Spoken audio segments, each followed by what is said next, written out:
হ্যাঁ দাদু ভাই, কালকের যে ঘটনা হয়েছে সব গুপ্ত নামে কয়ে দিবি। ঠিক আছে ভাই, মিথ্যা কথার উপরে আমি পিএইচডি করছি, আমি সব দোষ গুপ্তগণ আমি দিয়ে দেবো।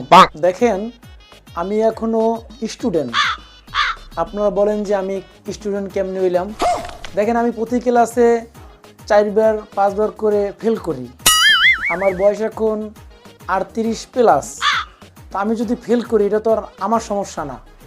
একটা কলেজে আমি 20 বছর ধরে পড়ে আছি ক্যাম্পাসে, আমার এই যে দাড়ি পাকন ধরছে, এটা তো আর আমার অপরাধ না।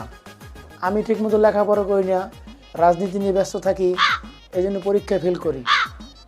আপনাদের প্রশ্ন ছিল যে কালকে আমার হাতে অস্ত্র আসলো কিভাবে। ওই যে গুপ্ত আছে না, গুপ্ত, ওই গুপ্তরা অস্ত্র নিয়ে আসছে, পরে গুপ্তরা এই অস্ত্রটা আমার হাতে ধরাই দিয়েছে, এই জন্য আমার হাতে অস্ত্র ছিল। তো আপনার আসলে কিন্তু এই অস্ত্রের মালিক আমি না, অস্ত্রের মালিক ছিল গুপ্তরা।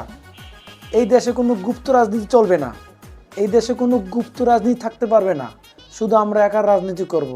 আর আমার এই ভার্সিটি শেষ করতে মনে মিনিমাম আরও 5 বছর লাগবে। আমি আরও 5 বছর স্টুডেন্ট থাকবো এই ভার্সিটির।